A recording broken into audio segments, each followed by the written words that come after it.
Angus Young, how you doing? Good, Becko. The Offspring. How's it going, Becko? Dave Grohl, how you going, mate? Good, man. Pete, it's been a long time coming. Oh, Becko, hasn't it indeed? We go inside the dressing room, speak to the biggest names in music, Keith Richards of the Rolling Stones. and crack open their esky. This is exactly how I imagined you, by the way, sitting opposite me with a vodka and orange. You're a discerning chap. This is The Rider. Hey, it's Becko. Welcome back to The Rider. Last week, Adelaida from the Magic Dirt, and they are continuing their Aussie tour. And, of course, you'll see Adelaida regularly on the Rolling Stones review circuit as they travel around the different festivals this coming summer. If you missed Adelaida from the Magic Dirt, you can get that right now. Catch up on all platforms. This is The Rider. This week on The Rider, one guest who I've always wanted to talk to, Tex Perkins, the man behind the Cruel Sea, the Beast Suburban. He's the man of a million stories, and he's just got that charisma. You put him and Tim Rogers in the same category, just two legendary Aussie artists. You're going to find out how this happened. The song behind the New South Wales Police Force. And recently we celebrated 30 years of The Honeymoon Is Over. So you might have grown up with the Cruel Sea, but then again you might have grown up with the Beast Suburban.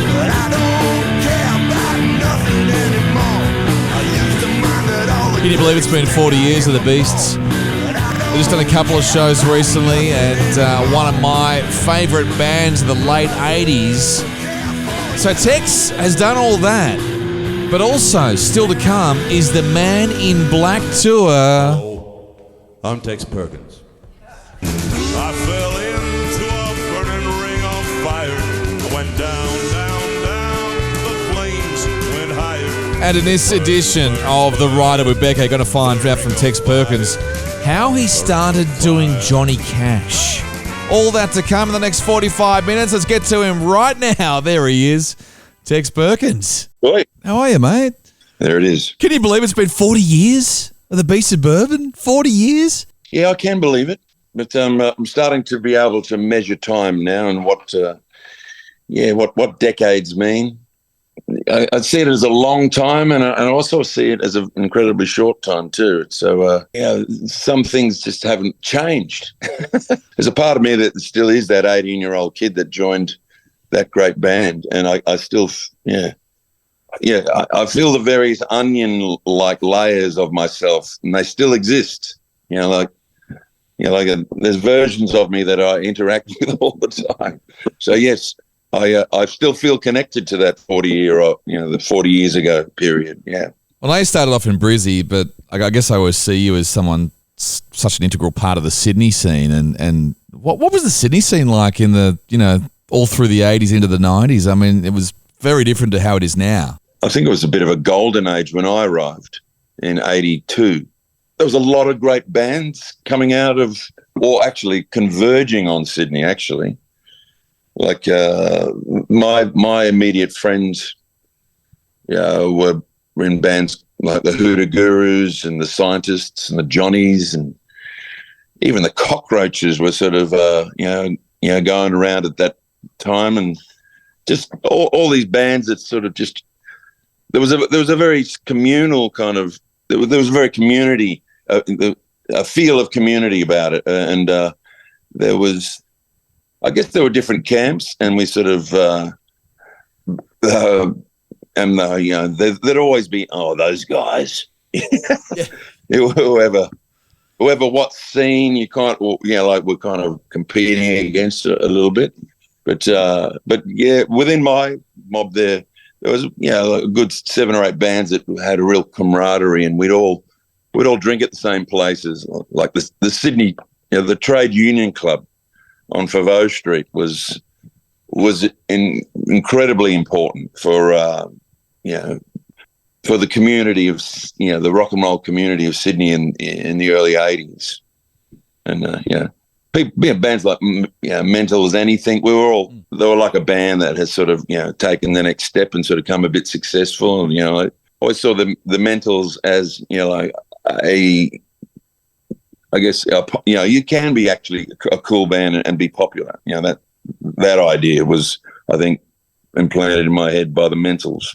Well, that's the thing. It's one of those most damaging things is when people accuse bands of selling out just because they've been successful. The thing is, you want your favourite bands to be successful. You don't want them to be bumming around the RSL scene or whatever too much. You want bands to be getting a bit of radio airplay and selling records. And I think the Mentals are a great example of a band who were just so good live, but they also got radio airplay, and it was great. Well, there is a difference between they're deliberately going, well, this isn't working. Let's change into it.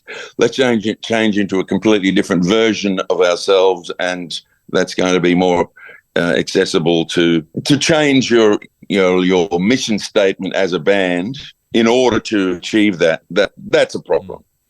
But just to progressively get better at who you are and communicating with your audience, that was the sort of success that all the bands that I knew, like that, they'd build their fan base, and it was based on playing good live gigs. And then at some point, radio would get a hold of it, and then it'd become this next level thing. So, it was all very much based on the live scene, and Sydney was very go back to your original question, Sydney was very good, fertile ground for there was lots of gigs, lots of pubs, and lots of punters, and lots of record stores too. Like I forgot that Red Eye actually had a record company, and I know you were part of that at one stage with one of the bands, and it's good to have Red Eye still around now, which is good, but I didn't know that. Well, yeah, it came out of the record store. John Foy, who had been working in record stores all through the 80s, and even the 70s, there was, I think the original sort of got an import store in Sydney was called White Light, Records. And I think that changed into Phantom Records. And then at that stage, if you had your shit together enough to run a record store, you kind of had your shit enough together to run a record label. I think that like people like Jules Normington, who was running a record store, and then that called Phantom, then he was running a little record label called Phantom. So and that's sort of the same thing that happened with Red Eye. And John Foy, who had worked at all those record stores, basically it was a separate entity, but it used the Red Eye connection as a sort of and they were kind of connected, but they weren't connected as the same. They were two separate businesses. But there was as I said, if you could run a record store, you can run a record label back in the early 80s in Sydney. I still love how you can walk into Red Eye and you got a member of the Hard-Ons there serving you as you walk in, and your mate Tim Rogers is back. He's fronting the Hard-Ons now as well. Like what a step! Thought you were about to say he's working in a record store. Ray? Yeah, Ray. Ray works there. Right, Ray, the bass player. Yeah, that's very cool. Ray's always been one of the coolest cats around. Yeah, Tim was telling me in a previous interview that Ray is one of the great storytellers, and sit down with him for an hour and he'll tell you the most amazing bloody rock stories. That'd be awesome. I've never been actually able to do that. My meetings with Ray and Blackie over the last 40 years have always been kind of fleeting. Like, hey, how you going? Yeah, what are you doing? Can imagine, and often it's probably meeting at truck stops, when you're on tour or something. And there's a lot of people exactly that you have relationships like that with each other every 5 years, and then you catch up in 10, 15 minutes, and then boom, see ya. They had another anniversary recently. Is that right? Like the Cruel Sea honeymoon is over. Was that 30 years ago, a re-release? You put the vinyl back out? Yeah. Some young idealistic fellas at the Universal who weren't around, probably weren't even born when the honeymoon is over came out. I guess anniversaries is a kind of a thing.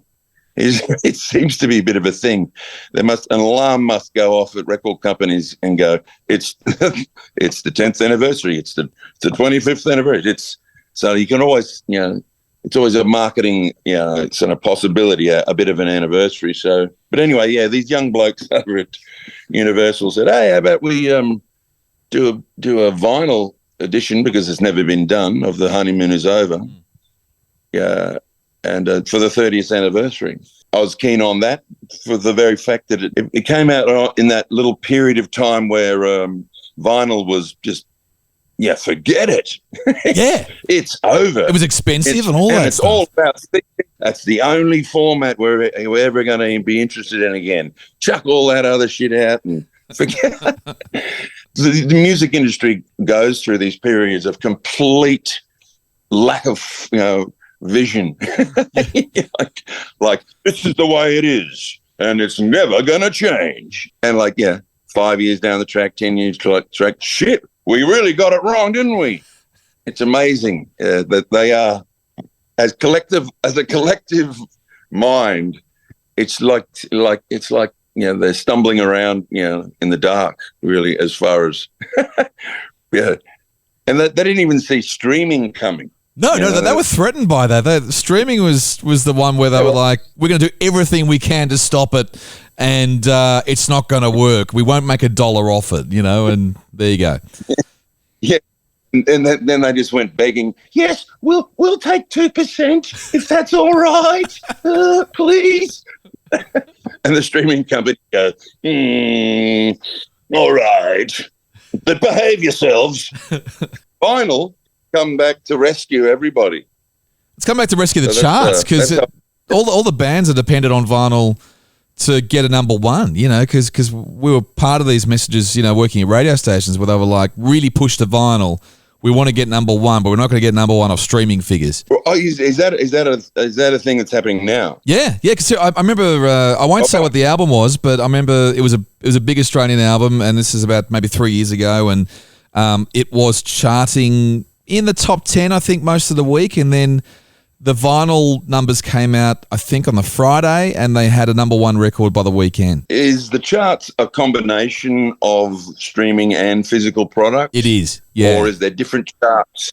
Or are there different charts? I think it is a combination of both, but I think they weight the physical numbers of vinyl, and maybe even CDs are probably still counted as a higher weighting. So if you sell... 1,000 records, you'll get a number one. Yeah, but one physical product probably equals 100 streams, maybe. Oh, God. I'm not sure of the math. Isn't it funny how it's all just changed? It's just nuts. We'll be able to have it beam straight into our skulls in a few years. Someone said that. Think of a song. Yeah. Someone said that. I think it was Eddie Vedder. I remember hearing an interview where he says they're going to be chips in your head. It won't be like 1984, like you must have a chip. It'll be like you can have a chip, and most people go, "Oh, fuck yeah, I'll have a chip." You mean I'll never lose my phone? Fuck yeah. Well, I would have thought we'd put listening devices in all our houses. Now we're just like, oh yeah, no worries. Just put a microphone in each room in the house. Convenience always wins. You can talk about the environment and all this stuff, but you're up against convenience. and people are just so they're happy to live in these gilded cages, these apartments that are sort of so full of comforts. Every comfort you can possibly imagine, all your entertainment just streams straight into you, and food delivered to the door, that's what they'll defend to the death. That actually, whatever's going on outside the comfy bubble doesn't matter. They've got us by the balls. I remember radio stations all saying internally, Amazon Alexa and Google and whatever, it's going to reinvent the way people receive radio. And I was like, oh, come on. It's not going to work that way. But I'm guilty of it now. I rather than having a physical radio, I'll literally yell at the speaker and say, play Double J or play Triple J or Triple M or whatever. And it's just, you're right, it's convenience. I'm guilty of it. Pretty soon it'll talk back to you saying, I don't think you're in the right mood to listen to that. Have you thought about I've been measuring your blood pressure, and I don't think it's a good idea that you listen to talkback radio right now. Before we move away from Anyway. the Cruel Sea, by the way, you got to tell me the story about the lost arias, because I know about a year ago you finally had a bit of a resolution on that. But that was one of the all-time great 90s stories of the Cruel Sea. And meanwhile, Triple J were loving it at the time because they were like, oh my God, we're in the middle of this, and this is one of the greatest rock and roll stories ever. Well, yes. We begin at the 1994 arias, the Cruel Sea. As Kenny Lee G, the bass player, said in his acceptance speech for one of the 5 awards that we received that night, he says, we read in the paper that we were expected to clean up at these awards tonight. If you could all help by emptying the ashtrays and picking up your own bottles. We came away with a handful of arias. I personally had 2 in my hand when I went to the one of the after parties. Anyway, there was, to cut a long story short, there was a bit of a scuffle. Let's call it a bit of a scuffle. And myself and my girlfriend left suddenly, and leaving the 2 arias that I had been carrying around all night. And that's a significant thing to be carrying around, because they're quite heavy and they're quite pointy, and and you can't hold drinks and 2 arias.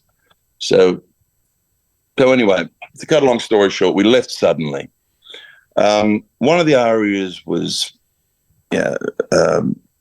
collected by one of the other members of the band, and the other found its ways into the hands of what do you call people that demand ransoms? Kidnapper, yeah. Well, they've kidnapped the aria, they claimed. And yes, they did indeed. They contacted Triple J, and that's actually another level that I'll return to later in the story because of information that I have received. But anyway, we have the aria. We won't give it back until our ransom demands are met. And there was a few sort of joke ones like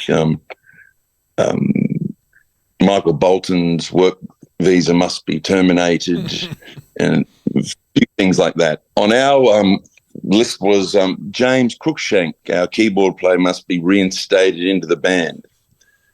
Now, he wasn't out of the band. He'd been in a car accident a few weeks beforehand, so that's why he wasn't at the awards. Yeah. So anyway, in due time, he was indeed back into the band, so they got what they wanted out of us.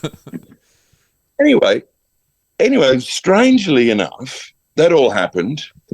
Strangely enough, we just went on with our lives without following it through. You see what I mean? Forgot all about it. We forgot all about it. And we didn't go, okay, you got what you wanted. Let's give us the aria award back. We literally forgot about it. And I heard stories over the years that, yes, somebody sold it for £1 of marijuana. That's a lot of marijuana. That's a lot of weed. Yeah. That's like a pillowcase. So but anyway, that was a sort of a urban myth that I heard along the way. But anyway, time passed, as you know. At the end of 2021, started getting messages from people saying, hey, there's a ARIA award on Facebook Marketplace up for sale with a starting price of $1. It says found in a bin. Includes newspaper clipping outlining the ransom situation. A 30-year-old bit of the Sun Herald. People are contacting me. I've never even fucking heard of Facebook Marketplace. I was going to ask you about that, yeah. It's like eBay, I guess, or something like that. And so anyway, being told about it. But meanwhile, this guy is getting an avalanche of, how fucking dare you? Out of the general online community. The classic Facebook lynch mob is being, formed, and they're going to take this guy down, and they're like, who is this guy? You know, like, and literally, we looked it up. There was a feed, and they were putting putting a picture of his house up there. Oh God! You know, and giving his address. You know, like, and you know, this fucking, you know, this totally threatening. You know, like, I'm going to go around there, all this. You know, there was various feeds, but the one that was getting really aggressive that we had control of, we just shut that shit down. And anyway, he shut his shit down as well. Like, fucking hell. I didn't realise I was going to fucking do this. Kenny Lee G, again, our bass player, somehow got to him directly, you know, on the phone. And this guy's freaked out, like, fuck, I don't know anything about it. And anyway, Kenny said, look, just calm down, meet me and we'll have a talk about it. And he's a lovely fellow. And he took this bloke out off the ledge, so to speak. And they were planning to meet up in a few days, but they both got COVID. So the meeting got delayed by a couple of weeks. But when they eventually did, yes, Ernie, his name was, gave up the ARIA for a slab of beer. A slab of VB. And you finally got it back. And then a few weeks after that, Kenny gave it to me. And I don't know, shit, where is it? It's somewhere around here. It's on the bookcase, you know, holding up a couple of books or something. You know, it's hammered into a wall somewhere. What was the bit of info you're going to talk about with the Triple J related information? Yeah, I talked to Angela Catern, who works at the ABC and was a Triple J presenter back in the day. Still works at the ABC. Anyway, I had a chat to her recently, and she said, "Oh, it was a girl that worked at Triple J who was the ransom." Wow. You know, so it was an inside job at Triple J. You know, the bit that it said found in a bin. You know what bin that was? It was the bin that was the industrial bin behind Sony Music. Oh. So there's been a bit of a journey, like, so yeah, originally it was somebody from Triple J that took the ARIA and then did the whole ransom demand thing, bought it off that person for a pillowcase worth of marijuana, and then who knows how many years it, you know, and the journey it's made to get into the offices of Sony Music. And then end up in the bin. This is a perfect story. I know, it's like we could make a mini series out of that. You know, like, just like, and we could just fill all the, you know, like they do with historical events. They've got sort of certain facts that they've got to sort of stick to, but we can fill in the blanks of the of at least 25 years of that ARIA Awards, you know, journey. It's like we could take it. It goes to Antarctica by accident, you know, up in the Congo in a diamond mine, you know. And now, I caught up with you briefly at the Monday Bash last year. It was you and Tim and Adelita on the Rolling Stones review lineup, and I really enjoyed watching you guys, you know, backstage, how you prepared, and I thought you were the most relaxed out of the three. You know, like Adelita has her warm up, you know. Tim has his warm-up of smashing a beer, and you were just literally there side of stage with a cup of tea, or it might have been a throaty sort of concoction. Well, yeah, I was crook. I guess it must have been some kind of flu, but it was I had some throat problems, and I fall back on me, throaty tea. I was probably inwardly shitting myself because it was very cold as well, you know, like so like, a lot of times, even when your throat is fine, you can walk out onto a freezing cold open air stage and like, fucking, you know, you're singing like you're a fridge. The stage manager, I think, was off running after you because you sort of gone for a wander, and I think Tim or Adelita was just coming off, and they're like, "Where's Tex? Where's Tex?" And the band are just kind of like, they're all, yeah, they're always doing that. I like to go for a little me time, but I'm not too far. I rocked up there about 11 a.m. and it's the most rock and roll thing ever is, you know, pulling up at the back and there's Tim already having a beer at like 11 o'clock in the morning, smashing a VB, and I just thought, oh, that's such a fucking rock and roll thing. I can't believe you and Tim are kind of like now considered the elder statesmen of Aussie rock and roll, you know? Like, who would have thought? There are more elderly statesmen than us. But yeah, we've entered the club. We're allowed into the elder statesman club now. But yeah, we're going through our initiation process. We're not on the board. We're not allowed in. No. We're not allowed into the board meetings where real shit gets decided by the elder statesman. You're two blokes who you want to photograph, though, because you know I said to Tim a couple of times is he's got those features, you know, that you want to paint him. The cut of his jib. Well, if I actually do understand the meaning of that term. Yes, I like the cut of his jib. Now, you're about to move into doing the Man in Black. I've been hearing the ads on the radio and everything, and that's something you come back to regularly, and you do it really well. And I was going to ask you, how did you get onto doing, you know, those shows and doing Johnny Cash? Yeah, it's been a long journey. I grew up with a fairly musical family, and there was lots of there was music in the house, but it was the first thing that I was really paying attention to was radio, and especially breakfast radio, ABC breakfast radio. You know, when I was a little fellow, like a 5-year-old, 6-year-old, and you know, songs like Puff the Magic Dragon would like whoa, what the hell's going on?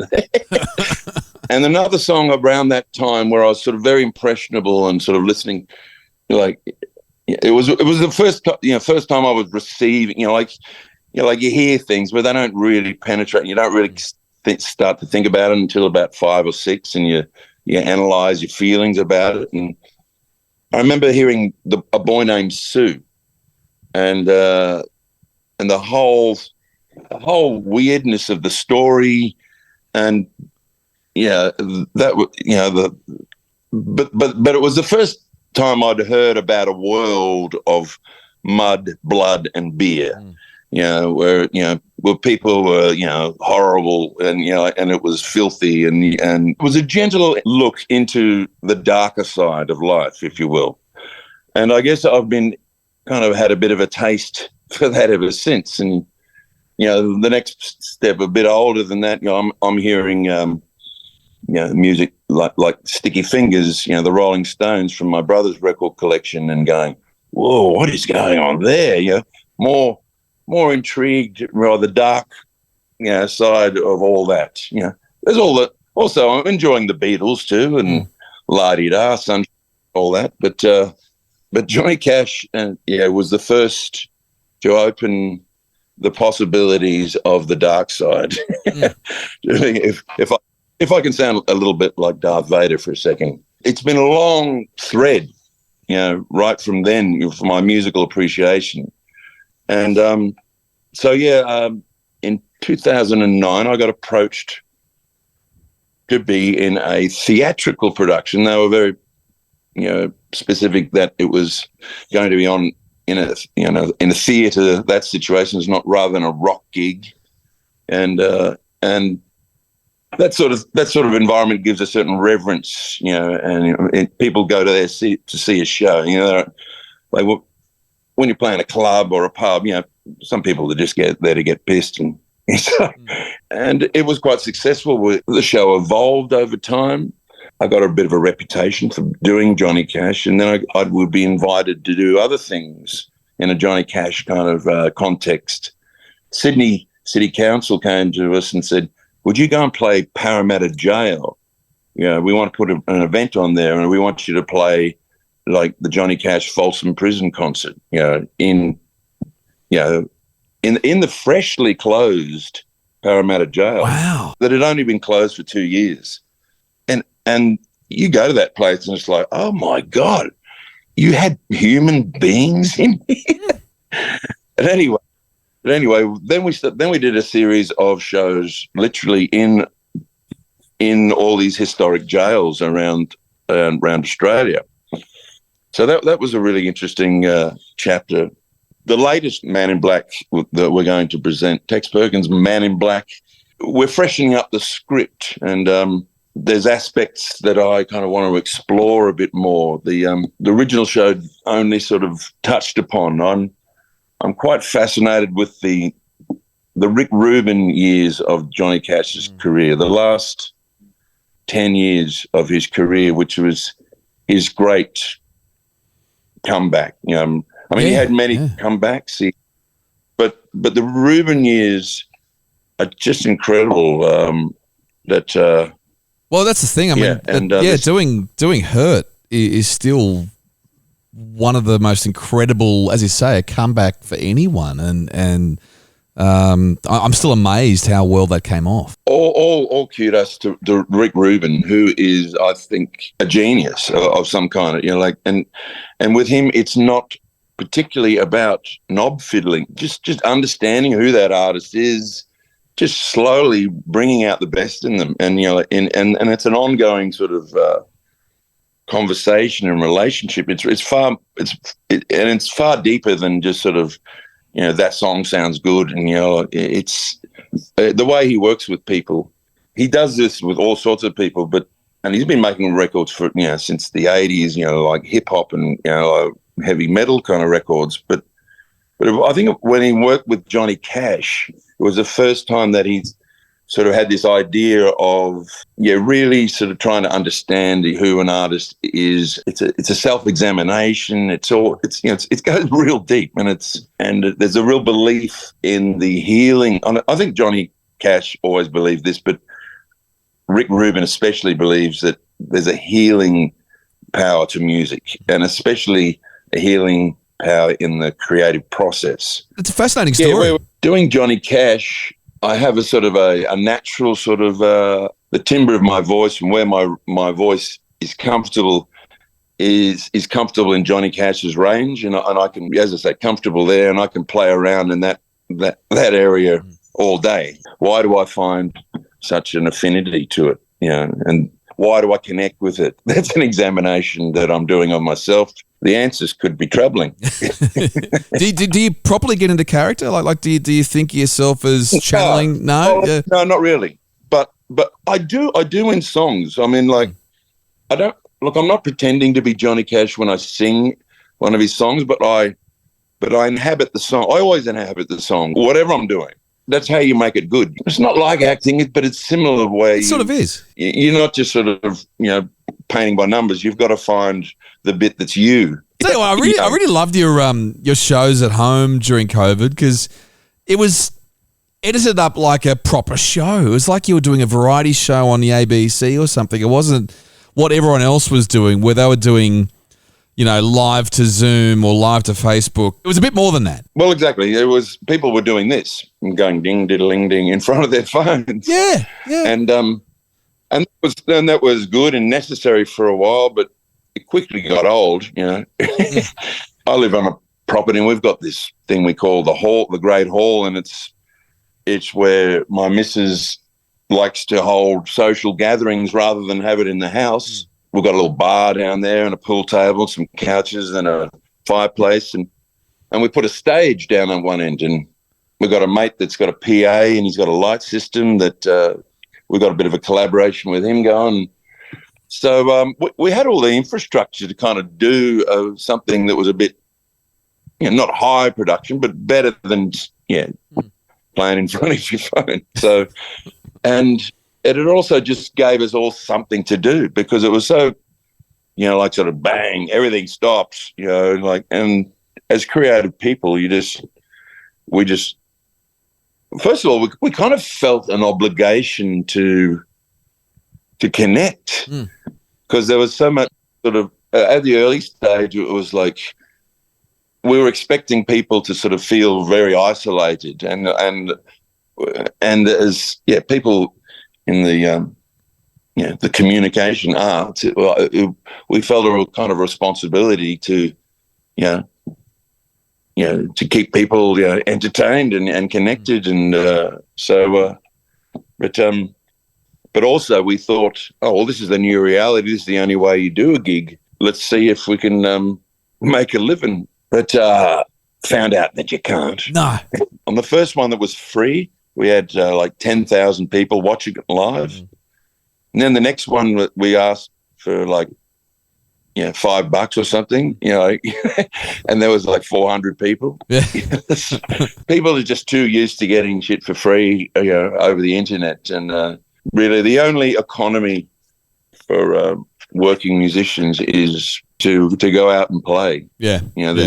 You can't pay the bills with vinyl sales. No. Like, I got to one of those club shows you did just sort of midway through the pandemic, I guess it was. Or was it like Camerate, North's Leagues, and you were doing multiple shows a day? You might have done 2 or 3 shows, and I went to one of them, and it was it was really good, but it was just like it was a shame, that the restrictions were so tight where you could only have maybe 50, 60 people in a room, The 2020 was quite still workable. Like, there were COVID shows, which meant, like I could work pretty much anywhere within New South Wales. So like anywhere where I could drive to, with a mate, another musician, we could do a show. And those shows, would usually be an early show, back down, and then get a new crowd in. And well, you couldn't really call it a crowd, could you? It was all tables and chairs. It was like a dinner and show almost, But I kind of enjoyed that. This is how it is, and because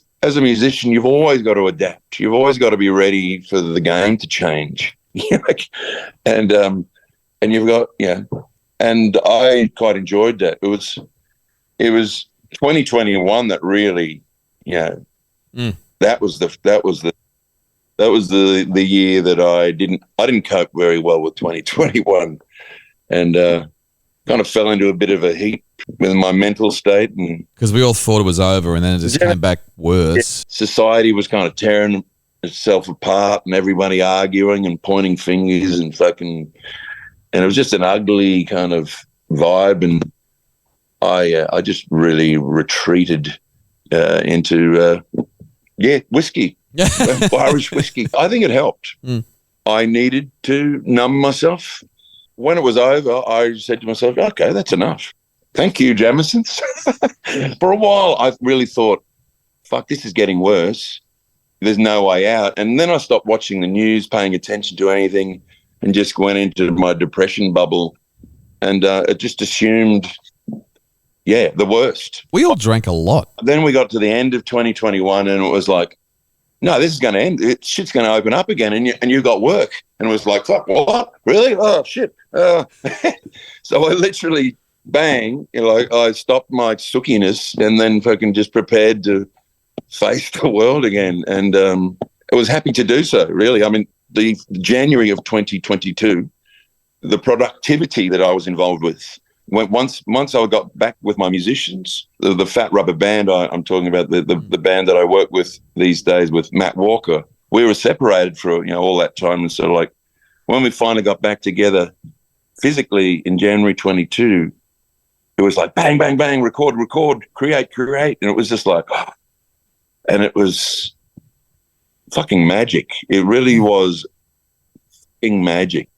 I will never forget the contrasts, the contrast of how I was like 3 months before that, and then being back amongst my people and doing what I'm supposed to do. And it was coming together so beautifully and effortlessly, and I cannot help but call it magic. Well, we all sort of expected a big wave of music out of COVID, and we definitely got that. I was expecting more protest music because of all the shit that was going down. Not really here so much, but over in the States. And I was thinking of Margaret Thatcher era, British rock. That I thought that might happen, but it didn't end up really happening in the end. I think everyone was sort of more concerned with putting happy music out because everyone was literally so happy just to be out the other side. Protest music, well, exactly where you're going to point your protest. There was a period of time when you couldn't question. There was no questions to be asked. You're either on board or you're a fucking freak or you're a fucking conspiracy. Don't fucking ask questions. And, what do you mean? What? Don't you trust science? Yeah, but can't we just, no. So like, there was all that shit going on. Like, can't we ask fucking some questions about this fucking thing? Well, you've had your time for questions. You're like, now let's get on with it. where was protest music gonna fall into that? You had to be really so fucking careful. And Either way, that's the thing. It was you such a know, polarizing thing, and that's true. There were many careers wiped away, I think, because of that whole era too, because of the political stance and whatever. And we better be careful. I know. It was such a contrast because I was thinking about, you know, okay, doing that show I saw you at, as opposed to, you know, moments like supporting the Rolling Stones at the MCG and things like that. I mean, you were hanging backstage and watching the band, you know, just waiting around, because I guess that's the life of the musician, is literally the waiting. You're sitting around waiting to go on stage and waiting to jump on a plane and waiting for the bar or whatever, and you got to sort of be an observer and watch the Stones wait to go on stage and kill time. I don't mind the waiting, personally. Actually, I mean, there's never true waiting. I mean, like, maybe for the Rolling Stones, where they've got 100 people taking care of every little detail of their fucking lives. Yeah. It was pretty funny. Yeah, because they had a backstage area. It was the Voodoo Lounge tour, and the backstage green room was called the Voodoo Lounge. And it had, you know, a buffet, and it had big TVs and couches, and it had a full-size billiard table where Ronnie and Keith would push around balls, whatever the fuck they were playing. Funniest one was they had you remember the Daytona machines they used to have in pubs? Yeah. They had one of those, and I was standing next to it one day with our drummer, Jim Elliott, and Mick Jagger comes in and says, "Oh, g'day, lads, how you doing?" And then he just glances at the Daytona machine and says, "Hey, I fancy a game." And I said, "Fuck yeah, let's go." And I was quite adept at the Daytona machine after many hours at the Bondi Hotel with Jim Elliott. But Mick had his L plates on. It was kind of embarrassing to, absolutely wipe the floor with Mick. It was, I actually had to stop and wait for him. It was so bad. So you don't want to outshine the boss. No. And especially the boss of the Rolling Stones. I had no intention of embarrassing him, but I probably stifled my career right then. He could have opened a lot of doors for me, Mr. Jagger, but I chose to beat him at Daytona, and I screwed that whole thing up. Were they always expecting you guys to be punctual? Because I know some bands who are supporting, say, AC/DC, they got their the plug pulled because they were running late, and with AC/DC you had to be right on time, no matter what. We were happy to get off that stage. Yeah, we probably played short, to make sure we didn't get pulled. But it wasn't an overwhelming experience because, we weren't using their light show. We were given the bare minimum. I won't say we were given the classic support band treatment, using the full might of the Rolling Stones, sound system and their lighting show. It was kind of like being ignored by 100,000 people, really. It's a bit like playing at the football. Or there's special event days, like grand final. That's one thing. But then there's Anzac Day, and I've played on Anzac Day. They'd have a band open on a Friday night. Little experiment they had with putting bands on before the football, and it just didn't work. It was literally you were being ignored by thousands and thousands of people. Well, before we go, I want to finally ask you about getting the phone call that the New South Wales Police were going to start using Better Get a Lawyer Son in their campaign. What was that phone call like? Did you ever think that would happen? I never saw it as the police. When you think about it, I guess it is the cops. But I never actually connected the dots. Just some 21-year-old hipster at an advertising agency thinking, yeah. It's weird. That actually paid off for years. We'd get rollover money. Like, they kept going for about 5 years. It was a long campaign. And they didn't really, you could only even barely just hear it. What a payday. But yeah, quite ironic, as well. Yeah, exactly. Well, Tex, it's so good to spend some time with you. Thanks for the generous stories you've given me, and you've got a few things coming up. You got the Beast of Bourbon, the 40th anniversary, a couple of shows in Sydney and Melbourne. The Man in Black, so you'll be doing Johnny Cash around the country as well. So, mate, that's good to keep you busy, and I can't wait to see you on stage soon. It's been good to talk to you. It's been a pleasure, mate. Cheers. Cheers. Just a couple of incredible stories there from Tex Perkins. What an absolute legend. Make sure you check him out on tour doing The Man in Black. All those details on Tex Perkins on Facebook. And by the way, if you want to go back and check out Tim Rogers on season 1 of The Rider, many crossovers there with Tex Perkins as well. You can catch up now on all platforms. We'll catch you back soon. This is The Rider with Becko.